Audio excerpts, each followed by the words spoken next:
إن الحمد لله نحمده ونستعينه ونستغفره ونعوذ بالله من شرور أنفسنا وسيئات أعمالنا. من يهده الله فلا مضل له ومن يضلل فلا هادي له، وأشهد أن لا إله إلا الله وحده لا شريك له، وأشهد أن محمدا عبده ورسوله.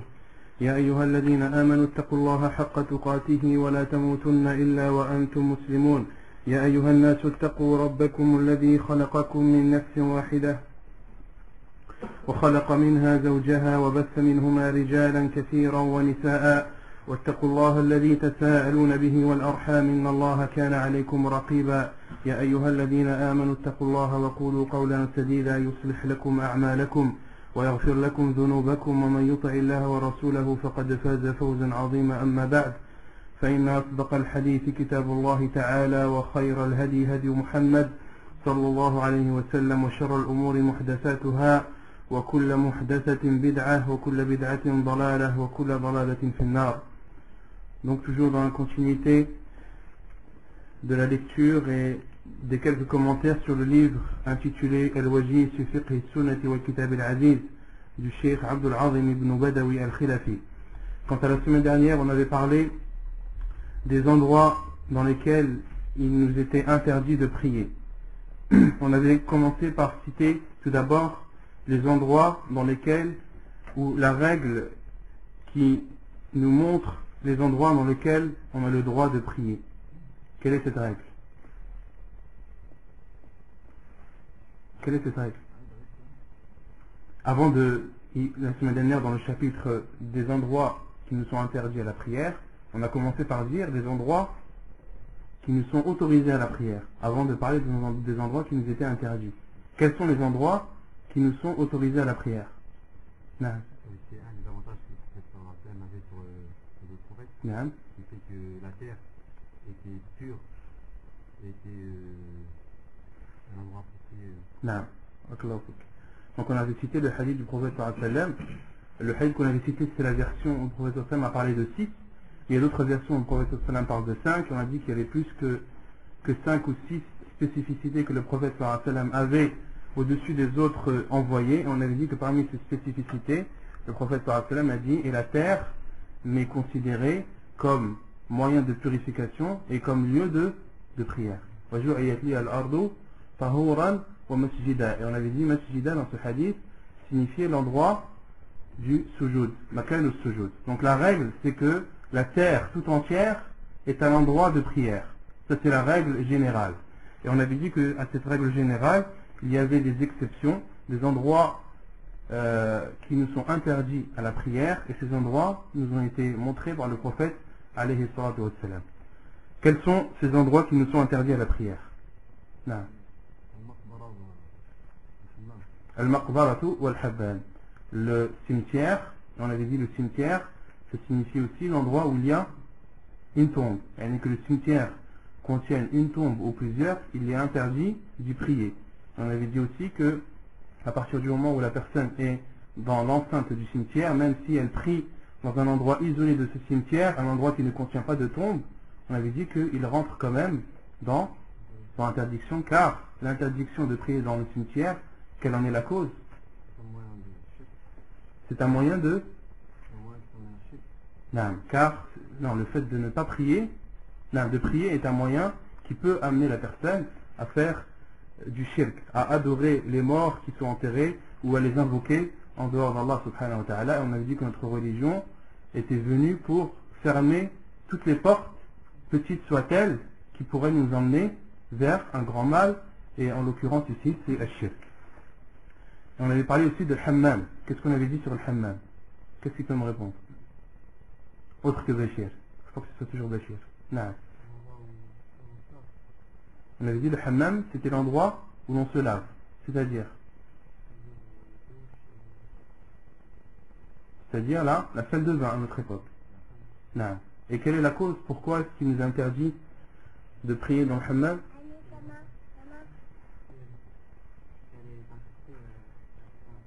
Non. Et quand il n'y a pas d'impureté? Non. Donc on avait dit, les savants avaient donné plusieurs explications pour expliquer la cause de l'interdiction de prier dans les salles de bain. Certains savants ont dit la plupart des savants ont dit c'est l'impureté qui est présente. Et d'autres savants ont dit, ce n'est pas que l'impureté, il y a aussi le fait que ce soit un endroit où sont présents des shayatines, des diables. Et tout endroit où sont présents des diables nous est déconseillé, voire interdit d'y prier. طيب. Qu'est-ce qu'on avait cité comme autre endroit qui nous sont interdits la prière? Le marahid, les toilettes. On avait dit que les toilettes, quelle est la preuve qu'il est interdit de prier dans les toilettes? Quel hadith? Non.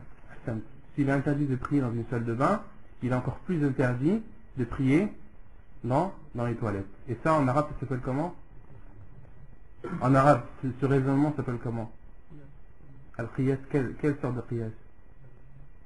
C'est une analogie, mais ce type d'analogie bien précis, il a un nom chez les savants. Al-qiyasu al-awlawi. Al-qiyasu al-awlawi.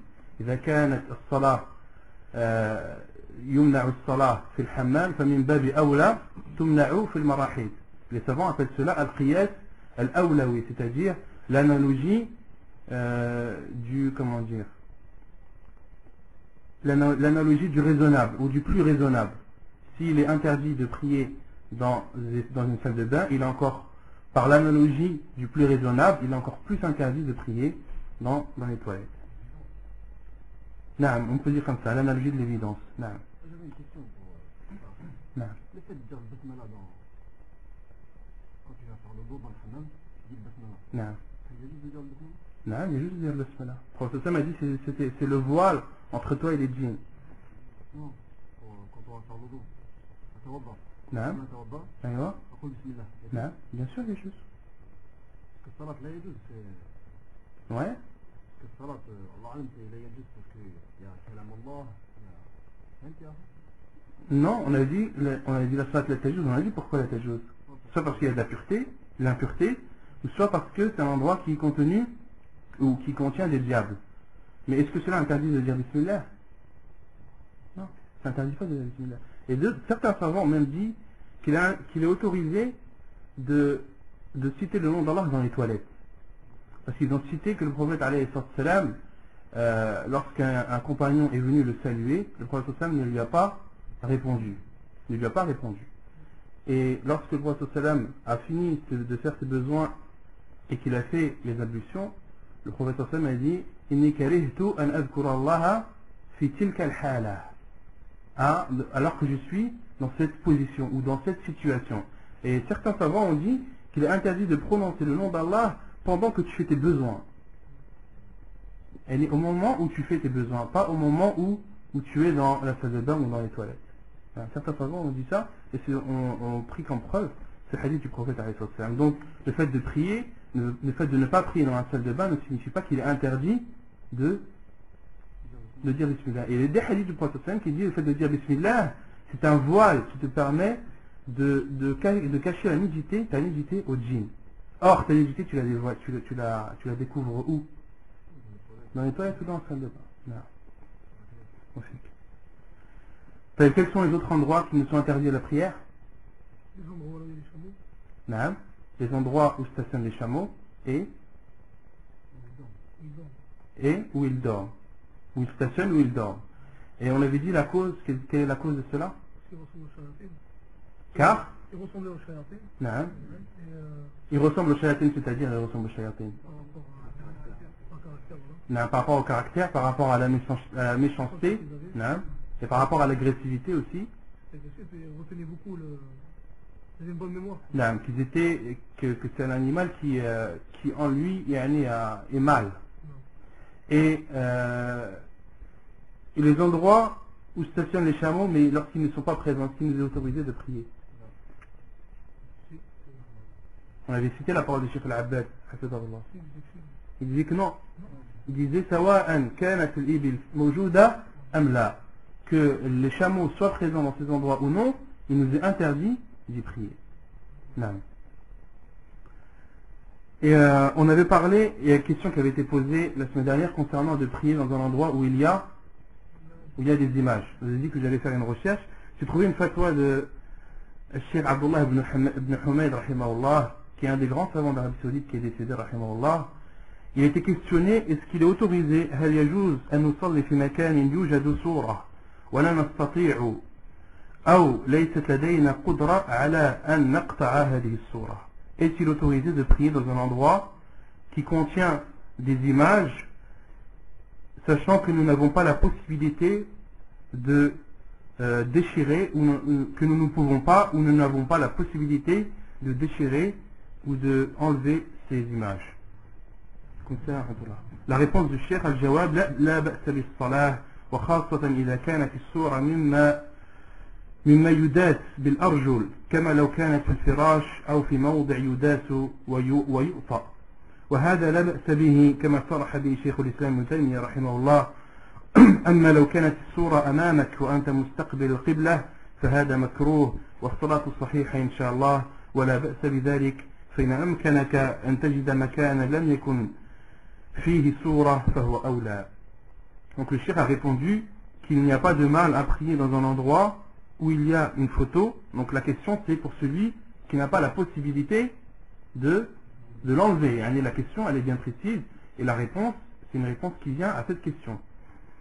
Qu'il n'y a pas de mal à prier, surtout si l'image est une image que l'on piétine, comme les images qui sont contenues dans les tapis, etc. Ou dans les tissus, dans les étoffes de tissus, qui peuvent être pliés ou piétinés. Il n'y a pas de mal à cela, comme l'a signifié, ou comme l'a dit Cheikh l'Islam ibn Taymiyyah rahimahullah, quant au fait que lorsque la personne prie et que les photos sont en face de lui, en direction de la Qibla, il est alors déconseillé, il est alors makrouh de faire la prière, même si cette prière est valable. Même si cette prière est valable, il n'y a pas de mal à cela. Si la personne a la possibilité de changer d'endroit, qu'elle le fasse, cela est meilleur.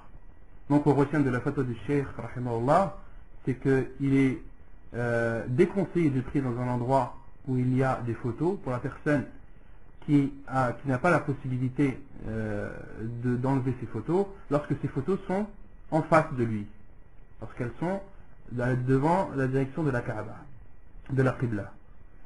Et en aucun cas le cheikh n'a remis en cause la validité de la prière. Et on avait cité cette parole quand je vous parlais la semaine dernière de la prière dans les églises. Dans la prière dans les églises, elle avait cité la parole de Omar al-Khattab radiyallahu anhu, qui déconseillait cela de prier dans une église, car ce sont des endroits qui contiennent des images. Et Jumhur al-Ulama, la plupart des savants, disent que la prière dans une église est valable, et valide, même si il est déconseillé d'y prier, vu les images qu'elles contiennent. Et les savants, rahimahumullah, quand ils parlent de prier dans une église, ils citent deux cas: lorsque la personne a le choix et lorsqu'elle n'a pas le choix. Et lorsqu'ils parlent du fait que c'est déconseillé, ils parlent de la personne qui a le choix de prier hors ou dans un endroit autre qu'une église. Celui qui a le choix de prier dans un endroit autre qu'une église, mais prie dans cette église, cette prière est déconseillée. Elle est déconseillée, mais valide. Quant à celui qui n'a pas le choix, on ne peut pas dire qu'elle est déconseillée parce qu'il n'a pas le choix. Non. Donc c'est la réponse à la question qui avait été posée la semaine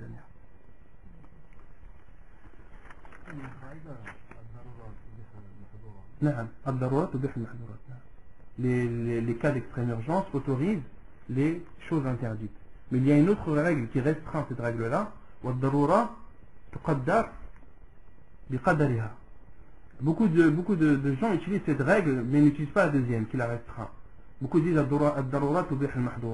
les choses, les cas de force majeure autorisent les choses interdites. Mais il y a une autre règle que les savants disent, mais le cas de force majeure, il doit être pris à juste mesure. Les savants donnent un exemple: celui par exemple qui marche, qui est dans le désert, perdu dans le désert, affamé, et qui ne trouve que de l'alcool pour rassasier sa soif et pour survivre. Là, est-ce qu'il lui est autorisé de boire l'alcool? Non. Pourquoi? Car c'est une darura, c'est un cas de force majeure. c'est sa vie qui est en jeu. Donc les savants disent il lui est autorisé. Mais ils disent ad-darura tuqaddar bi qadariha. Est-ce qu'il boit toute la bouteille? Non. Il doit boire de cet alcool la quantité qui lui permettra de survivre. D'accord? Et ne pas boire toute la bouteille. Car le surplus qu'il aura bu ne rentrera pas dans le cadre de force majeure. Donc il faut toujours, lorsqu'on cite ad-darura tubihu al-mahdurat, il faut toujours citer après ad-darura tuqaddar bi qadariha. Ensuite on avait parlé de l'adhan, on était rentré dans le chapitre de l'adhan. On avait dit que l'adhan c'était un appel. On avait cité les preuves dans le Coran qui prouvent l'adhan et que c'est une ibada, que c'est une adoration légiférée. On avait cité les hadiths du prophète alayhi salam, entre autres le hadith du prophète alayhi salam lorsqu'il dit lorsque l'heure de la prière est arrivée, que l'un d'entre vous fasse l'adhan et que le plus grand d'entre vous préside la prière. On avait dit que l'adhan était une obligation, c'était un fard kifa'i, une obligation qui, lorsque elle est faite, elle est accomplie par une partie des musulmans, l'obligation est enlevée des autres.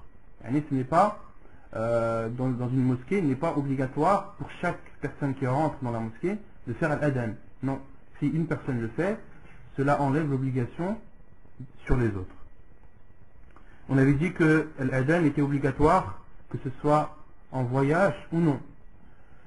On avait aussi cité que l'adhan était légiféré uniquement pour les 5 prières et dont Al-Jumu'ah entre.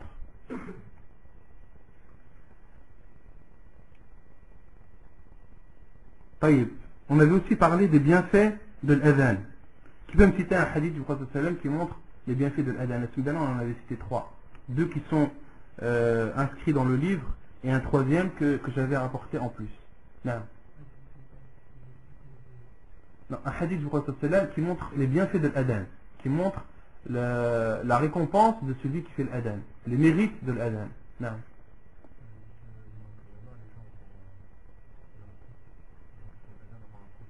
نعم.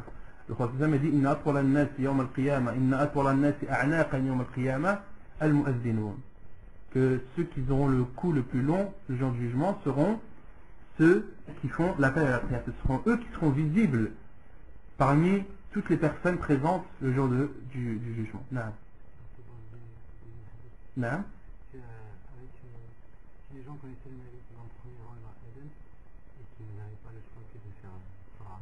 Non. Il y a aussi un hadith qu'on n'a pas cité la semaine dernière, un hadith du prophète alayhi salam qui dit si les gens savaient le bienfait qu'il y a ou le mérite de l'adhan et du premier saf, ils feraient un tirage au sort, ils auraient recours au tirage au sort pour faire l'adhan. La seule chose qui pourrait être arbitre serait le tirage au sort. On avait aussi cité un hadith du prophète sallam que j'avais cité en plus, le hadith Salman al-Farisi, où le prophète sallam a dit lorsqu'une personne est dans un terrain vague, dans un endroit isolé, qu'est-ce qu'on avait dit? Qu'elle fasse al-wudu. Qu'elle fasse al-wudu. Summa. On avait dit quoi? Le hadith du prophète. Non, ça c'est un autre hadith qu'on avait cité du prophète.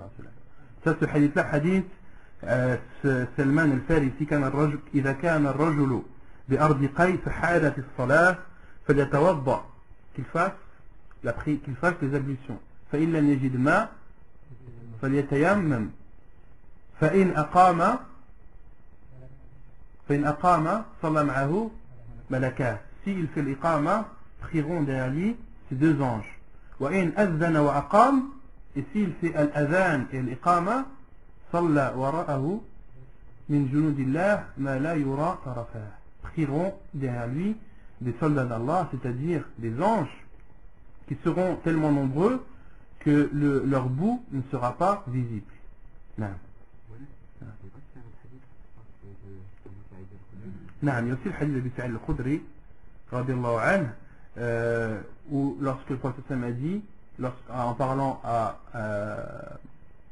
Abu Sa'id al-Khudri qui a parlé à un berger, lorsque tu es au sein de ton troupeau, dans ta campagne, irfa' sawtak, dans ton appel à la prière, car nulle personne qui t'entend, nul djinn, car toute personne ou toute djinn ou toute chose qui entendra ton appel à la prière témoignera en ta faveur le jour du jugement.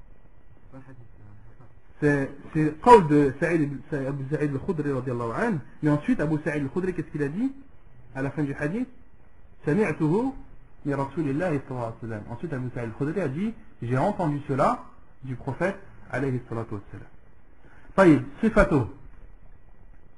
صفته أي صفة الأذان.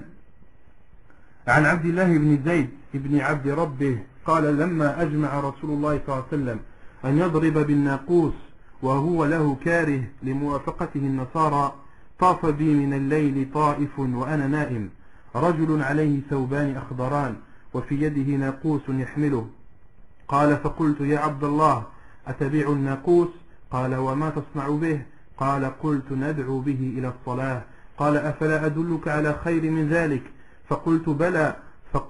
قال تقول الله أكبر الله أكبر الله أكبر الله أكبر أشهد أن لا إله إلا الله أشهد أن لا إله إلا الله أشهد أن محمد رسول الله أشهد أن محمد رسول الله حي على الصلاة حي على الصلاة حي على الفلاح حي على الفلاح الله أكبر لا إله إلا الله. قال ثم استأخر غير بعيد قال ثم تقول إذا أقمت الصلاة الله أكبر أشهد أن لا إله إلا الله أشهد أن محمد رسول الله حي على الصلاة حي على الصلاة حي على الفلاح قد قامت الصلاة الله أكبر لا إله إلا الله. قال فلما أصبحت أتيت رسول الله صلى الله عليه وسلم فأخبرته بما رأيت فقال رسول الله عليه الصلاة والسلام إن هذه الرؤيا حق إن شاء الله. ثم أمر بالتأذين فكان بلال مولى أبي بكر يؤذن بذلك. حديث صحيح رواه أبو داود والترمذي وابن ماجه. Donc صفته, la caractéristique de l'adhan ou la description de l'adhan. Selon Abdullah ibn Zayd ibn Abd Rabbih a dit, lorsque le prophète sallallahu alayhi wa sallam s'était résolu à faire sonner la cloche alors qu'il détestait cela alors qu'il détestait cela par sa ressemblance aux chrétiens,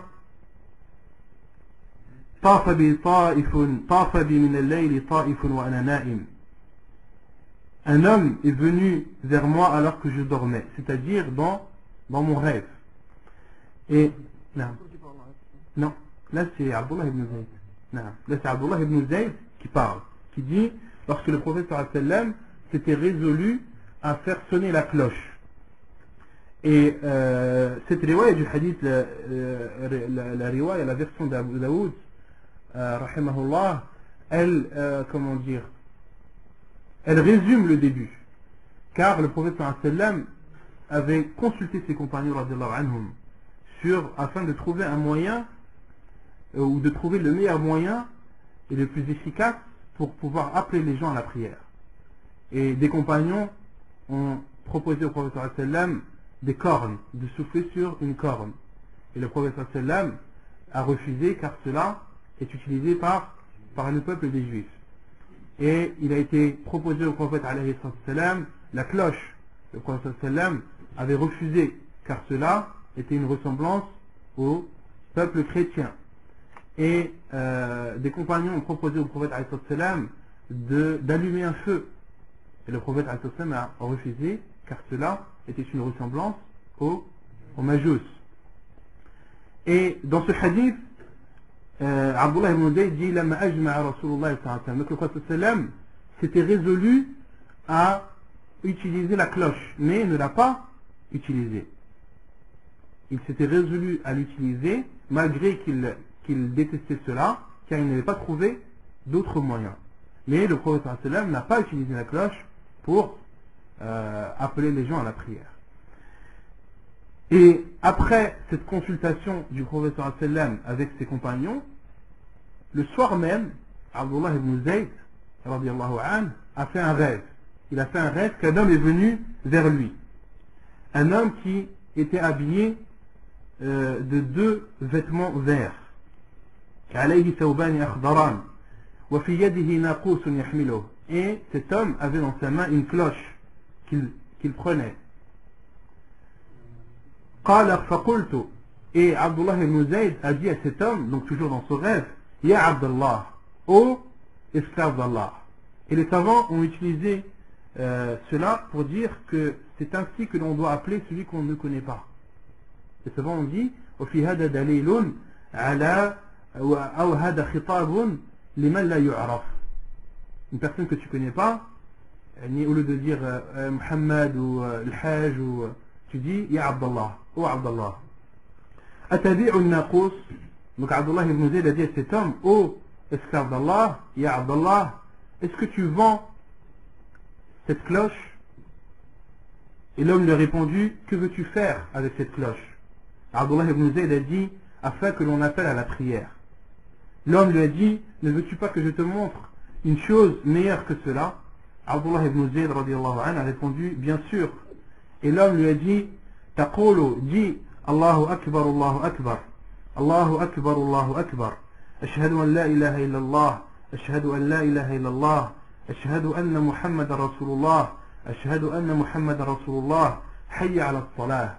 Hayya ala salah, hayya ça veut dire ta'ala wa aqbilu, c'est-à-dire venez et accourez. Hayya ala salah, hayya ala salah, hayya ala al-falah, hayya ala al-falah.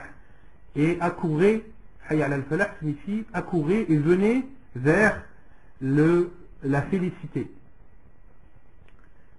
Hayya ala al-falah, hayya ala al-falah, Allahu akbar, la ilaha illallah. Qala, c'est-à-dire Abdullah ibn Zayd a dit ثم استأخر غير بعيد. Puis il s'est reculé sans s'éloigner, c'est-à-dire l'homme.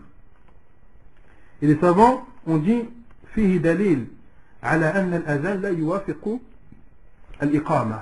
Les savants ont dit dans cela il y a une preuve qu'il y a un laps de temps qui sépare الأذان et الإقامة. ثم استأخر غير بعيد. Puis il s'est reculé sans ne trop s'éloigner. قال ثم تقول إذا أقمت الصلاة. Et l'homme lui a dit, puis tu dis lorsque tu t'apprêtes à prier, Allahu akbar, ashhadu an la ilaha illallah, ashhadu anna Muhammad Rasulullah, hayya ala as-salah, hayya ala al-falah, qad qamat as-salah. C'est-à-dire la prière est arrivée. La prière est arrivée. قد قامت الصلاة, قد قامت الصلاة, الله أكبر, لا إله إلا الله.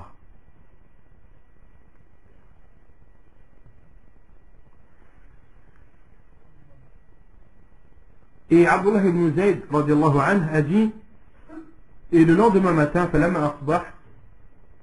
je suis parti voir le prophète sallallahu alayhi wa sallam et je l'ai informé de ce que j'ai vu. Et le prophète sallallahu alayhi wa sallam lui a dit, c'est une vision vraie, incha'Allah, c'est une vision véridique si Allah le veut. Et ensuite, le prophète alayhi wa sallam a ordonné qu'on fasse l'appel à la prière. فكان بلال مولى أبي بكر يؤذن بذلك. Et Bilal radiallahu anhu, qui était l'esclave d'Abu Bakr, qu'Abu Bakr radiallahu anhu a affranchi. C'est pour cela que Abu Bakr radiallahu anhu, il lui était souvent dit Anta sayyiduna wa a'taqta sayyidana. Tu es notre sayyid, yani tu es un homme de grande valeur et tu as affranchi un homme de grande valeur, c'est-à-dire Bilal ibn Rabah radiallahu anhu. Et Bilal radiallahu anhu faisait l'adhan après que le prophète alayhi salam lui a ordonné. Et dans d'autres hadiths, Omar ibn Khattab radiallahu anhu est venu voir le prophète sallallahu alayhi wa sallam, lui a dit, ô envoyé d'Allah, j'ai vu moi aussi ce rêve auparavant.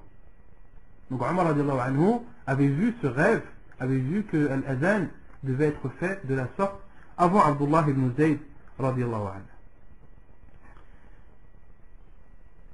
Et dans ce hadith, le prophète sallallahu alayhi wa sallam a dit Inna hadihi ar-ru'ya haqqun. Cette vision est véridique.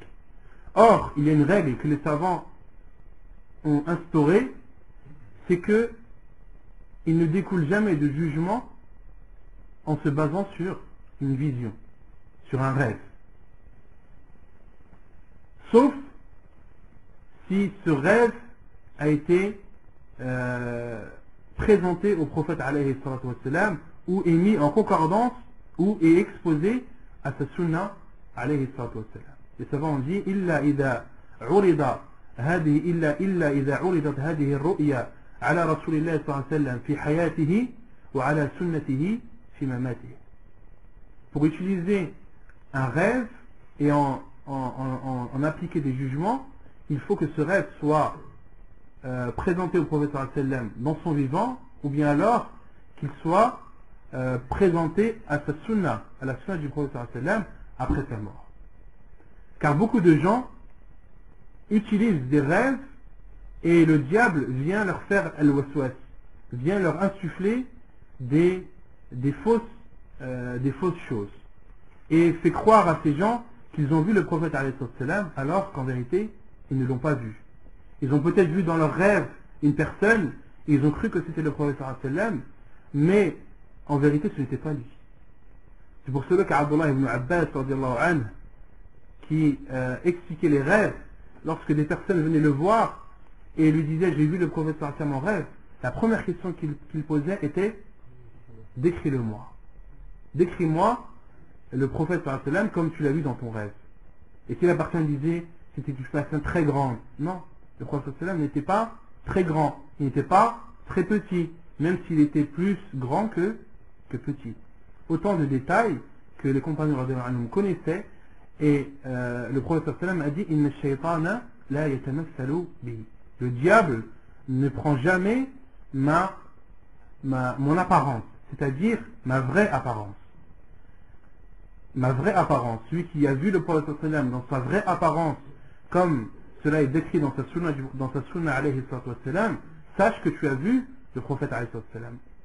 Mais le fait que tu as une suspicion ou que tu es même persuadé que tu as vu le prophète alayhi sallam sans que tu en connaisses sa description, tu ne peux pas en être sûr.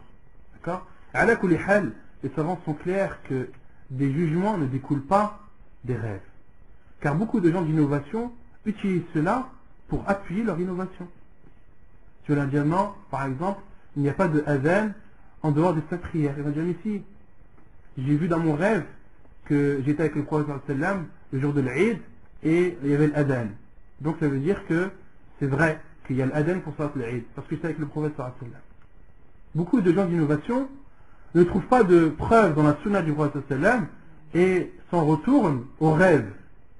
Ils n'ont pour preuve que des rêves. Et les gens de la sunna sont venus, leur ont dit que les rêves ne sont pas une preuve qui permettent de juger, qui ont pour conséquence un jugement. Non. Non. Est-ce qu'il est possible de voir le prophète sallallahu alayhi wa sallam dans un rêve? Bien sûr qu'il est possible de voir le prophète sallallahu alayhi wa sallam. Le prophète sallallahu alayhi wa sallam a dit Inna shaytana la yatamathalu bi. Et il a dit Faman ra'ani fil manam faqad ra'ani. Le prophète sallallahu alayhi wa sallam a dit celui qui m'a vu dans son rêve, il m'a vu. Ensuite il a dit Inna shaytana la yatamathalu bi. Car le diable ne prend pas mon apparence. Donc le prophète sallallahu alayhi wa sallam a bien dit celui qui m'a vu dans son rêve m'a bel et bien vu. Donc tu auras vu, celui qui a vu le prophète sallam dans son rêve aura vu le prophète sallam comme il était dans son vivant au sein de ses compagnons radhiyallahu anhum. Donc ça c'est sifatul adhan, la description de l'adhan. Et concernant l'iqama, il y a des hadiths, le hadith d'Abi Mahdoura radhiyallahu anhu, où le prophète sallam a enseigné à Abi Mahdoura, on va citer après le hadith d'Abi Mahdoura, l'iqama بتربيع التكبير وتثنية جميع الكلمات. Où le prophète sallam a enseigné à Abi Mahdoura l'iqama en faisant 4 takbirs. Allahu Akbar, Allahu Akbar, Allahu Akbar, Allahu Akbar, وتثنية جميع الكلمات. Et de dire أشهد أن لا إله إلا الله, أشهد أن لا إله إلا الله, إلا الكلمة الأخيرة وهي لا إله إلا الله. Donc autrement dit, il y a un hadith du prophète sallam où il a enseigné à Abi Mahdoura al-iqama comme on fait al-adhan. Donc cela est autorisé et authentique dans la sunna du prophète sallallahu alayhi wa sallam. J'ai une question. Le fait de, quand les imams يدي حي على الصلاة أسمح لي ماشي أذان سريع قامة quand il arrive au prophète عليه الصلاة والسلام dit وأشهد أن محمد رسول الله est-ce que nous صلى الله عليه وسلم est-ce qu'on dit sallallahu alayhi wa sallam? Inch'Allah, on va citer ça après. Il y a un chapitre sur ça, sur qu'est-ce qu'on doit dire pendant l'adhan. Inch'Allah, je répondrai à ta question. استحباب جمع المؤذن بين كل تكبيرتين في نفس. عن عمر بن الخطاب رضي الله عنه قال رسول الله صلى الله عليه وسلم: إذا قال المؤذن الله أكبر الله أكبر فقال أحدكم الله أكبر الله أكبر ثم قال أشهد أن لا إله إلا الله قال أشهد أن لا إله إلا الله. الحديث صحيح رواه أبو داود ومسلم. ففيه إشارة ظاهرة إلى أن المؤذن يجمع بين كل تكبيرتين وأن السامع يجيبه كذلك كما ذكر ذلك النووي في شرح مسلم. Il est préférable pour celui qui fait la dame de rassembler les deux takbirs dans un seul souffle. Selon Omar ibn Khattab radiallahu anhu, il dit, le prophète sallallahu alayhi wa sallam a dit, lorsque le muaddin dit Allahu Akbar, que l'un d'entre vous dise Allahu Akbar. Puis lorsqu'il dit Ashhadu an la ilaha illallah, dit Ashhadu an la ilaha illallah, etc. Et l'auteur dit, il y a dans ce hadith une preuve manifeste que le muaddin doit rassembler les deux takbirs en un souffle et que celui qui répond doit répondre de la même façon. Autrement dit, le prophète a dit إذا قال المؤذن الله أكبر en un seul souffle. Le prophète n'a pas dit إذا قال المؤذن الله أكبر, dites Allahu Akbar. Lorsque le muaddin dit Allahu Akbar, dites Allahu Akbar. Non, le prophète a dit إذا قال المؤذن الله أكبر. Les savants ont déduit qu'il est préférable de rassembler les deux takbirs en un seul souffle. استحباب الترجيع هو العود إلى الشهادتين مرتين برفع الصوت بعد قولهما مرتين بخفض الصوت. المصدر السابق يعني شرح صحيح مسلم للإمام النووي. عن أبي محذورة رضي الله عنه أن نبي الله صلى الله عليه وسلم علمه هذا الأذان: الله أكبر أشهد أن لا إله إلا الله أشهد أن لا إله إلا الله أشهد أن محمد رسول الله أشهد أن محمد رسول الله. ثم يعود فيقول: أشهد أن لا إله إلا الله أشهد أن لا إله إلا الله أشهد أن محمد رسول الله أشهد أن محمد رسول الله. حي على الصلاة مرتين حي على الفلاح مرتين الله أكبر لا إله إلا الله. حديث صحيح رواه مسلم. Donc il est préférable de faire at-tarji'. At-tarji', la définition de tarji', c'est de revenir aux deux shahadatayn en les disant deux fois à voix haute après les avoir dit deux fois à voix basse. Donc la définition de tarji' هو العود إلى الشهادتين مرتين برفع الصوت بعد قولهما مرتين بخفض الصوت. Donc c'est de revenir, c'est-à-dire de répéter les deux shahadas deux fois à voix haute après les avoir dites deux fois à voix basse. La preuve est le hadith de Abi Mahdoura. Abi Mahdoura radiallahu anhu, lui aussi a une histoire comment le prophète sallam lui a appris l'adhan. Abi Mahdoura radiallahu anhu, lorsque le prophète alayhi salam est rentré à la Mecque Yawm al-Fath, l'année de la victoire, des jeunes, un groupe de jeunes de Quraysh se moquaient de l'appel à la prière et faisaient l'appel à la prière non pas pour appeler à la prière mais pour se moquer des musulmans et pour se moquer de l'appel à la prière. Et Abi Mahdoura à l'époque n'était pas musulman. Et le prophète alayhi salam a ordonné à ses compagnons de ramener ces jeunes et de les rapprocher de lui. Et pendant que ces jeunes faisaient l'adhan, le prophète alayhi salam a repéré que l'un d'entre eux avait une très belle voix. Et cette personne, c'était Abi Mahdoura radiallahu anhu. Et le prophète alayhi salam a dit à tous les autres jeunes de partir hormis Abi Mahzoura. Il dit toi tu restes. Et Abi Mahzoura radiallahu anhu dit, et la personne que j'ai détesté le plus à cette époque, c'était le prophète alayhi salatu wassalam. Et le prophète alayhi salatu wassalam lui dit Azdin, fais l'appel à la prière. Et Abi Mahzoura a dit, et le prophète alayhi salatu wassalam était la personne que j'ai détesté le plus, et la chose que je détestais le plus de faire, c'était d'appliquer l'ordre de celui que je déteste le plus. Le prophète sallam lui a dit Azdin.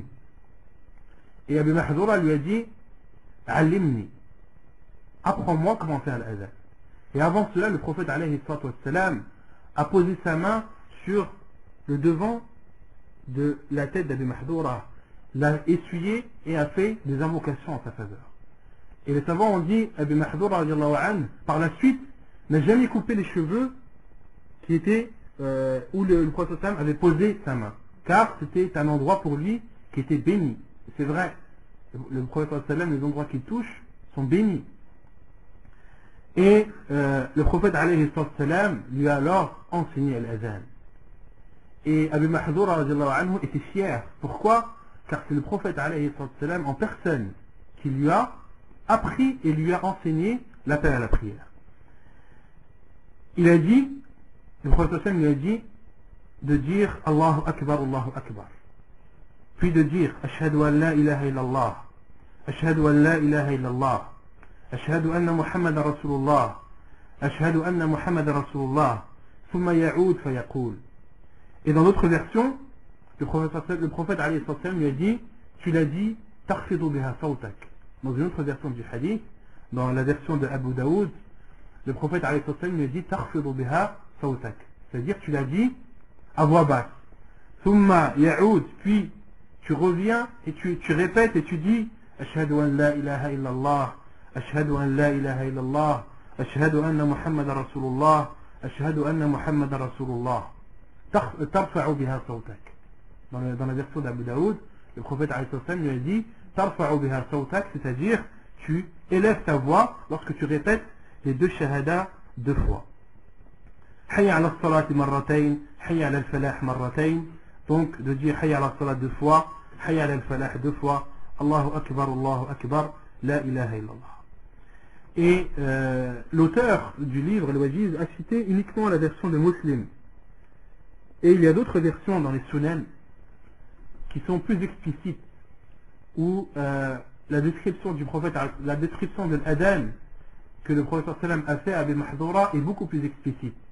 Et entre autres, dans les autres versions présentes dans les Sunan, dans Sunan Abi Daoud et autres, le prophète alayhi sallam a enseigné à Abi Mahzoura 4 takbir.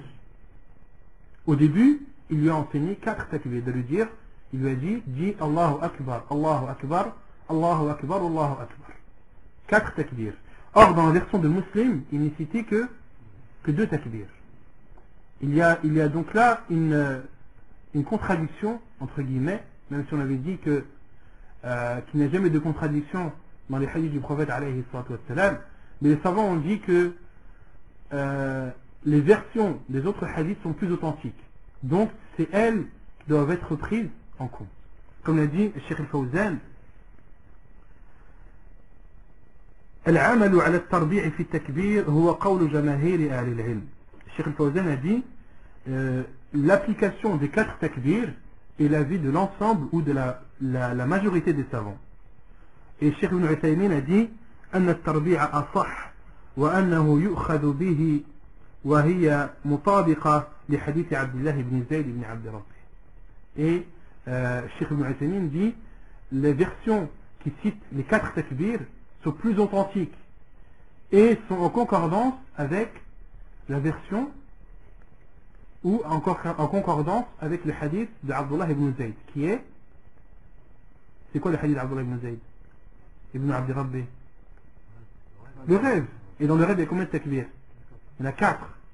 Donc les savants ont dit, et c'est l'avis le plus sûr Inch'Allah, que l'avis le plus sûr dans l'adhan de Abi Mahzoura, c'est qu'il y a 4 takbir. Donc, si on récapitule l'adhan d'Abi Mahzoura, il faut dire Allahu Akbar, Allahu Akbar, Allahu Akbar, Allahu Akbar, 4 fois. Ensuite, à voix basse, Ashhadu an la ilaha illallah, Ashhadu an la ilaha illallah, Ashhadu anna Muhammadan Rasulullah, Ashhadu anna Muhammadan Rasulullah.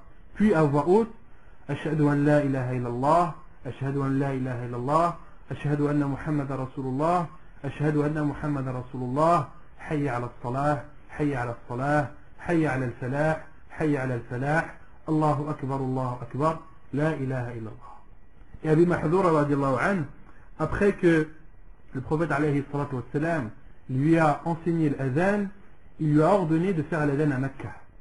Et Abi Mahdoura radiallahu anhu était le muazzin de le Masjid al-Haram.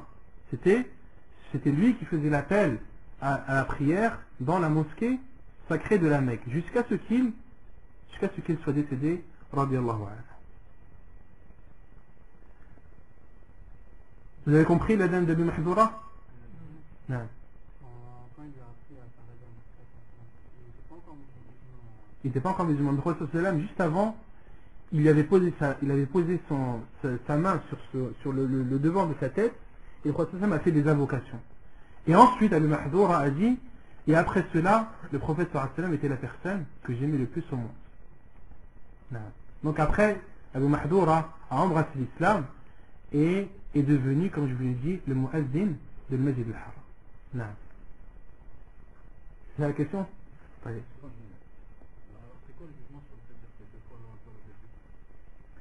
Bah, le jugement, c'est que la version d'Abu Daoud, les hadiths, les autres versions sont plus authentiques. Donc elles prévalent sur celle-ci. Le fait de dire les deux, ça n'a pas été appliqué au temps du prophète alayhi salam. Si tu veux la version de Muslim, les autres versions sont plus authentiques. Donc elles prévalent sur celle-ci. Il y a une règle dans Ilm al-Hadith, c'est ziyadat al-thiqa. C'est le fait que lorsque des rapporteurs sont plus fiables que d'autres et qu'ils rapportent un plus, ce plus-là doit être pris en compte. Pourquoi?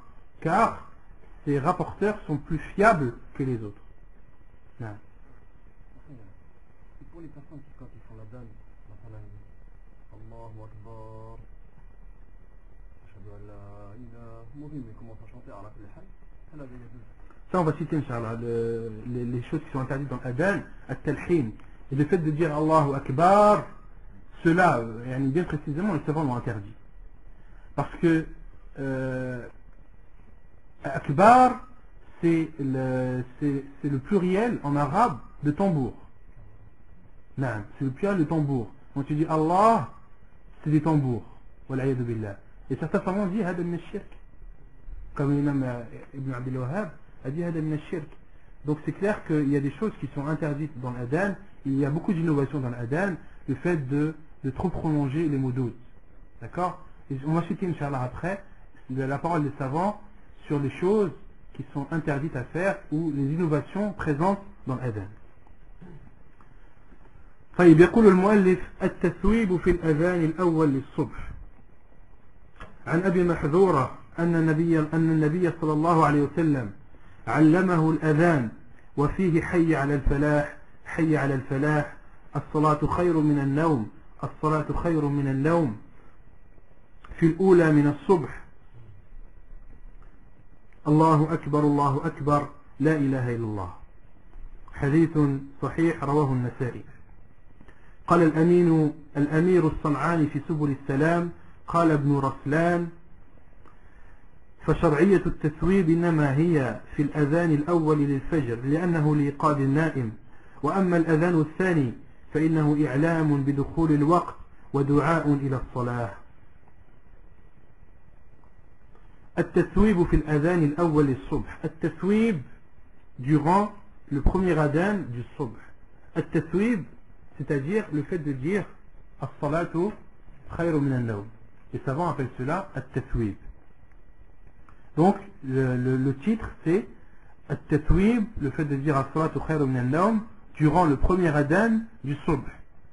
Selon Abi Mahdoura, le prophète sallallahu alayhi wa sallam lui a enseigné l'adhan et dans ce hadith, il y a été cité lorsque le prophète alayhi salam lui a dit Hayya ala al-falah, Hayya ala al-falah, as-salatu khayru min al-nawm, as-salatu khayru min al-nawm, fi al-ula min al-subh. Donc après, quand le prophète alayhi salam a enseigné l'adhan Abi Mahdoura, arrivé à Hayya ala al-falah, Hayya ala al-falah, le prophète alayhi salam lui a dit de dire as-salatu khayru min al-nawm, as-salatu khayru min al-nawm dans le premier adhan du Fajr ou du Subh. Puis de dire Allahu Akbar, La ilaha illallah. Al-Amir al-San'ani, qui a expliqué Subul al-Salam, a dit dans son livre قال ابن رسلان. Ibn Raslan, وهو من علماء الإسلام, c'est un des savants de l'islam qui a entre autres expliqué Sunan Abi Daoud. Mais son livre n'a pas été édité. Il est toujours dans le monde des manuscrits. Ibn Raslan a dit فشرعية التثويب إنما هي في الأذان الأول الفجر.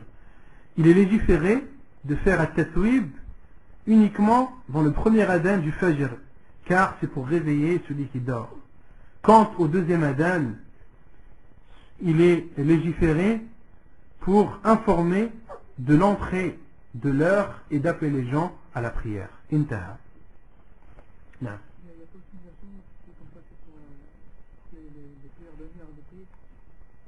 Ça vient après, Inch'Allah. Le hadith il vient après. Concernant le taswib,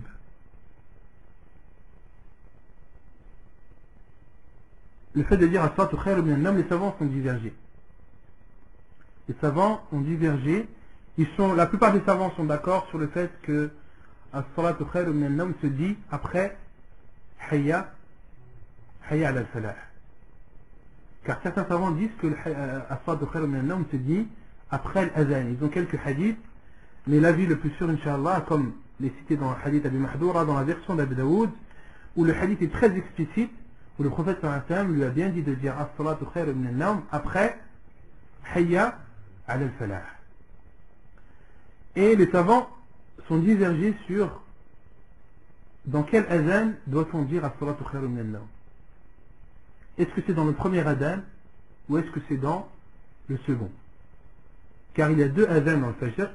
Il y a un adhan, comme on va citer le hadith d'après, qui se fait vers la fin de la nuit, avant l'heure de Subh. Il y a un deuxième adhan qui se fait à l'heure de Subh. Où le prophète a dit, lorsqu'il parlait à ses compagnons, Inna Bilalan yu'adhinu bil-layl. Le prophète a dit à ses compagnons que Bilal, radiyallahu anhu, fait l'adhan de nuit. Et il a dit dans un autre hadith Fakulu washrabu hatta yu'adhina ibn ummi maktoum. Et mangez, c'est-à-dire pour celui qui a l'intention de jeûner, mangez et buvez jusqu'à ce que appelle à la prière ibn ummi maktoum. فإنه يؤذن إذا قيل له أصبحت أصبحت. C'était une personne aveugle, Ibn Ummi Maktoum radiyallahu anhu était une personne aveugle et il ne faisait l'adhan que lorsqu'on lui disait Asbahta, Asbah, c'est-à-dire l'aube est apparue, l'aube est apparue. Autrement dit, à l'heure du Fajr. Donc dans le sunnah du prophète alayhi salam, il y a deux adhans. Les savants sont divergés. Lorsque le prophète alayhi salam a dit Fil oula min as-subh, dans le premier adhan de subh. Certains savants comme Sheikh al-Albani rahimahullah ont dit, c'est-à-dire dans le premier adhan. C'est-à-dire dans le premier adhan, celui qui est fait de nuit. Qui est l'avis de Al-Amir al-Sam'ani, qui a expliqué Subul al-Salam. Et Sheikh al-Albani rahimahullah dit, car le premier adhan, qui est fait vers la fin de la nuit, son but est de réveiller les gens. Son but est de réveiller les gens, d'où le fait de dire As-salatu khayru min an-nawm. Vous suivez? Et d'autres savants, la plupart des savants, disent que at-taswib, il doit être fait dans le deuxième adhan, adhan de subh. Pourquoi? Comme le dit Cheikh Ibn Uthaymin, car le prophète sallallahu alayhi wa sallam l'a appelé fil oula min as-subh, dans le premier adhan du subh. Et il dit, quand l'adhan qui est fait à la fin de la nuit, avant subh, on ne peut pas dire que c'est l'adhan de Subh. Et il dit, le prophète a dit, إِذَا حَضَرَتِ الصَّلَاةِ فَلْيُؤَذِّنْ لَكُمْ أَحَدُكُمْ. Lorsque la prière arrive, que l'un d'entre vous fasse la prière, l'appel à la prière. Donc Cheikh Ibn Uthaymin dit que, et Cheikh Ibn Baz et beaucoup de savants disent que le tatouib, khayru min an-nawm, doit se faire dans le deuxième adhan. Et il dit aussi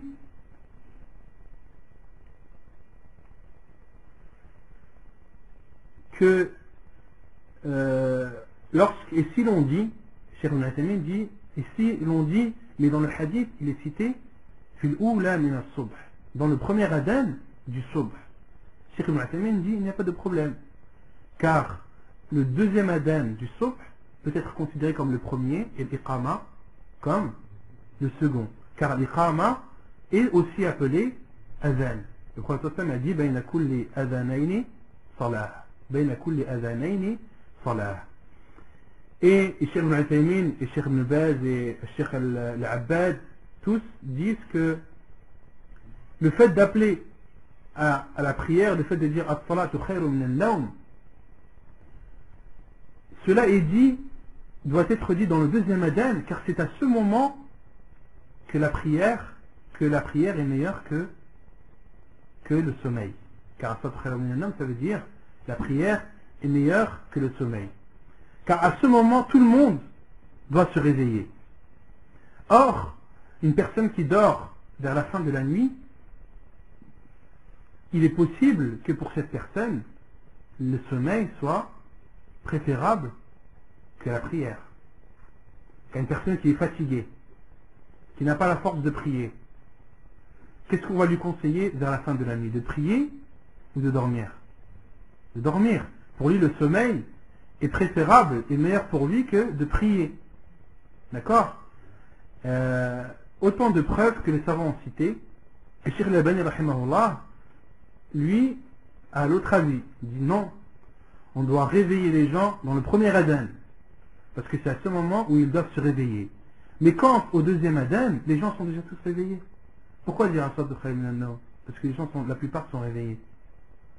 Il y a deux avis de grands savants. Les deux avis sont aussi forts l'un que l'autre, et comme l'a dit Cheikh Ibn Baz rahimahullah, wal amru fi hadha wasi'un, et dans ce sujet le choix est vaste. Les hadiths sont clairs, ils peuvent être compris de deux façons. Lorsque le prophète a dit dans le premier adhan du subh, on peut comprendre le premier adhan de Bilal, on peut comprendre le adhan de subh, de la prière de subh, en considérant l'iqama comme étant le second appel à la prière. Wallahu a'lam. Comment on détermine l'heure du premier adhan? Comment on détermine l'heure du premier adhan? C'est un hadith du prophète sallam où un compagnon dit, en parlant de l'adhan de Bilal et de l'adhan de Bilal et de Ibn Umm Maktoum, il disait, je crois que c'est Abdullah ibn Mas'ud, le temps qui séparait les deux adhan, c'était le temps que l'un descende et que l'autre monte.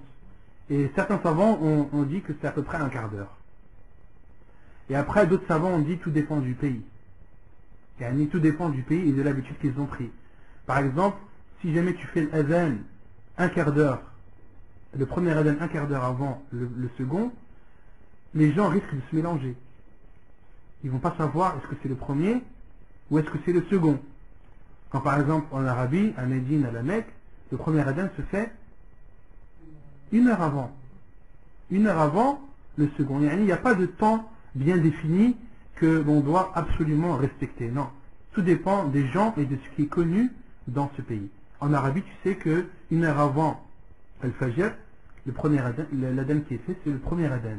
Et ça laisse un laps de temps suffisant pour que les gens puissent différencier ces deux adhans. Contrairement à ceux qui font le premier adhan un quart d'heure avant le second, les gens peuvent se mélanger les pinceaux et ne plus différencier l'un de l'autre.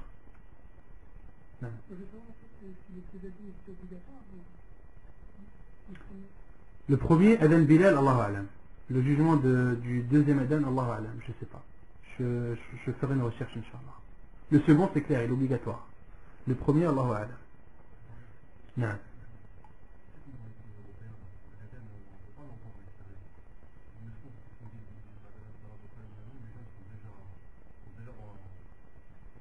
Non.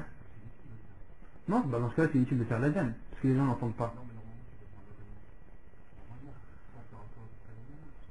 Non, mais la cause qui te dit, toi, de pas dire As-salatu khayrun min an-nawm, on peut, en suivant ton raisonnement, dire de ne pas faire l'adhan du tout.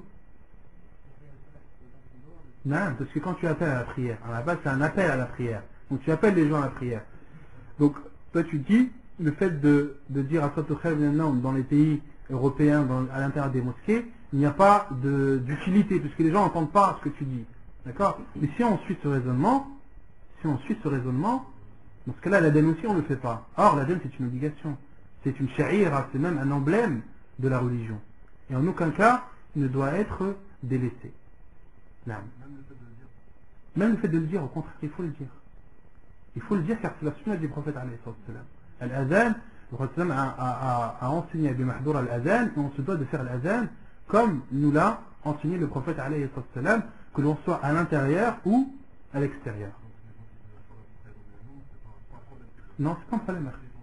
La plupart des savants, comme j'ai dit, disent que As-salatu khayrun min an-nawm doit se dire dans le second adhan.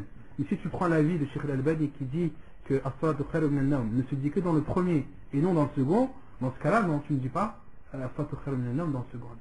Alors que les hal, comme je vous ai dit, Cheikh Ibn Baz rahimahullah a dit Al-amru fi hadha wasi'un. Yani c'est pas un sujet qui doit entraîner des discordes entre les frères, des tensions, etc. Non, c'est dans le premier adhan qu'il faut dire As-salatu khayrun min an-nawm. Non, c'est dans le deuxième. Et puis il y a de l'animosité entre les frères. Non, au contraire. Chacun doit respecter l'autre. Pourquoi? Car chacun a sa preuve.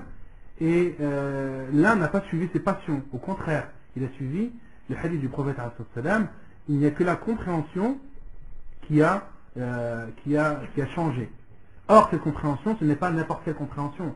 C'est la compréhension des savants. Car il y a une règle qui dit La taqul qawlan ma sabaqaka biha imam. Ne dis pas une parole dont ne t'a pas précédé un imam. D'accord? Donc on peut, le fait de dire compréhension, d'accord, chacun peut comprendre comme il le veut. Non. Il y a une règle qui dit La taqul qawlan ma sabaqaka biha imam. Ne dis pas une parole dont les savants auparavant ne t'ont pas précédé. Non.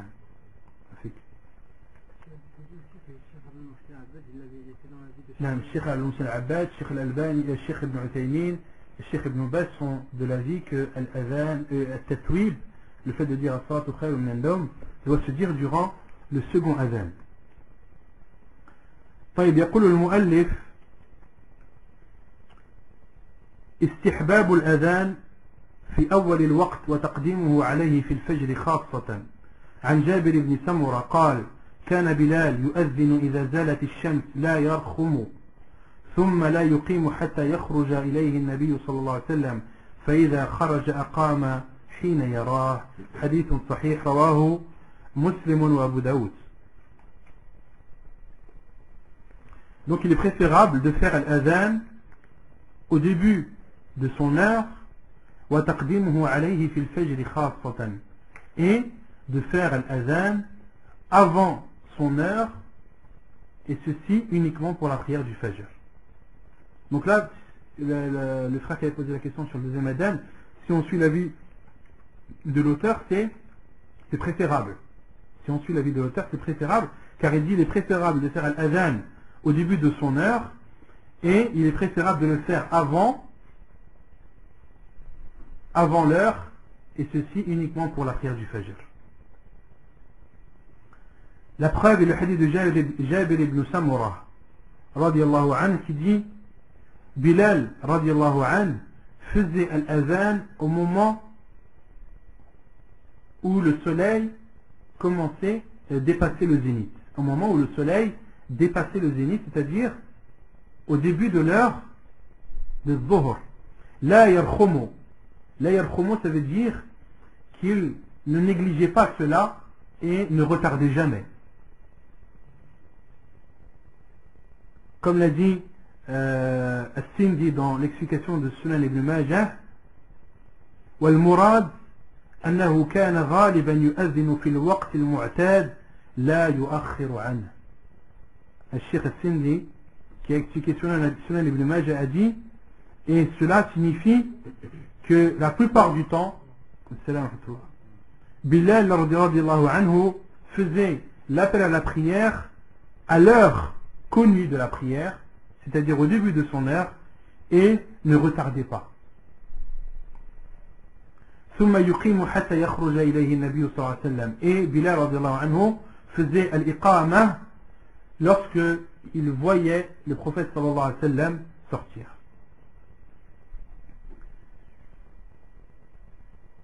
Il y a un hadith rapporté dans Sunan Abi Daoud qui est authentifié par Sheikh Al-Albani rahimahullah, que Bilal radiallahu anhu avait fait l'adhan une fois avant le fajr.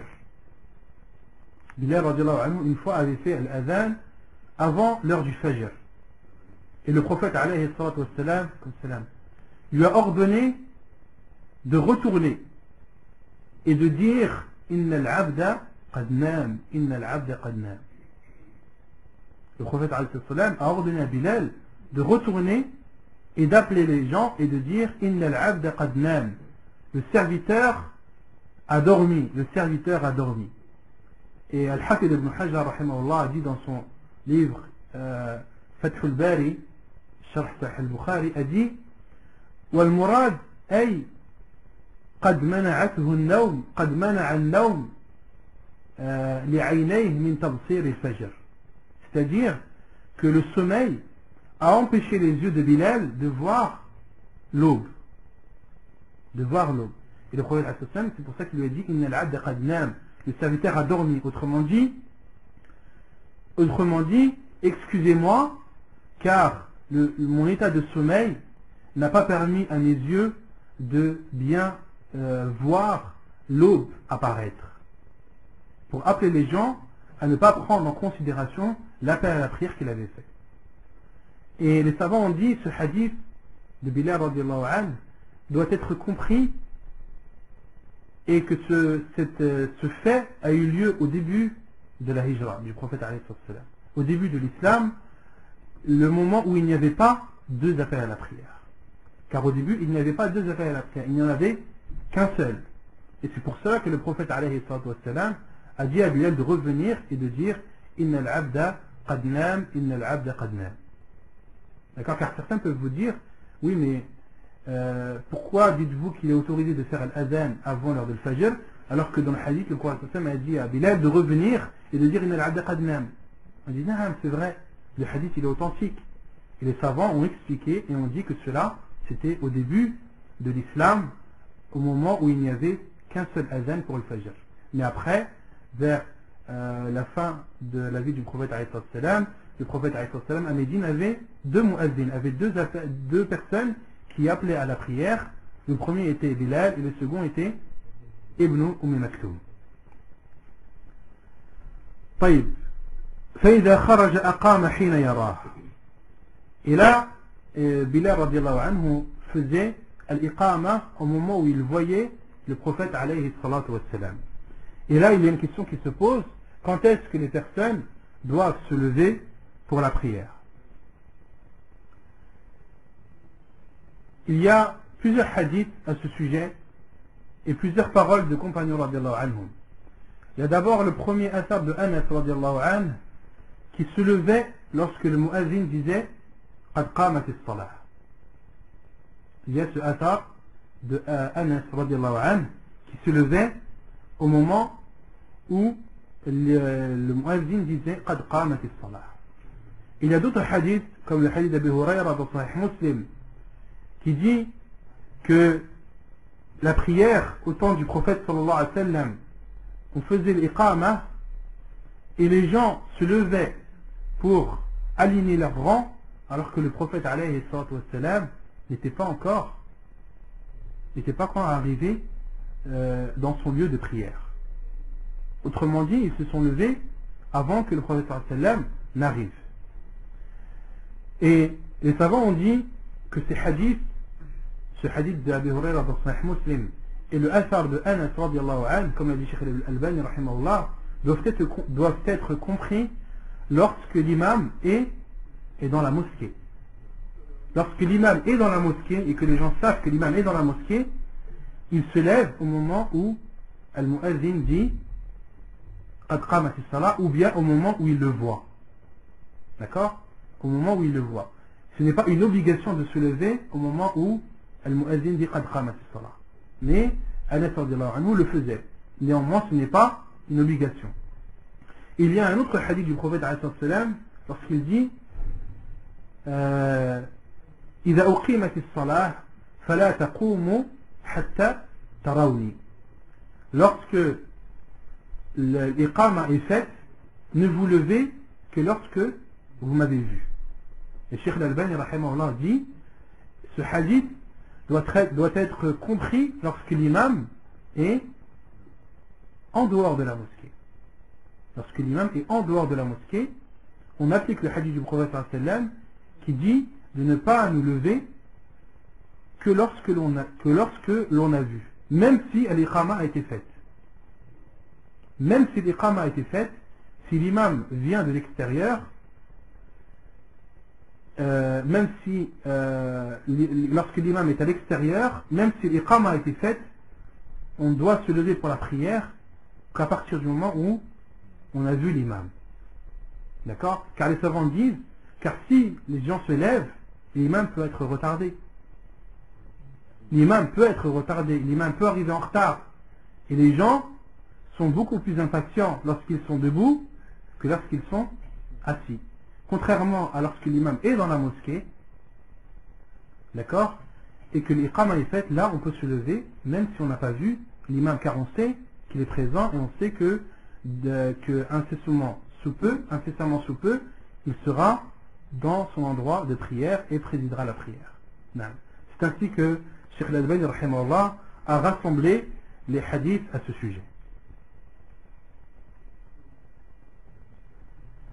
ونكتفي بهذا القدر وصلى الله وسلم وبارك على نبينا محمد وعلى آله وصحبه أجمعين وآخر دعوانا الحمد لله رب العالمين.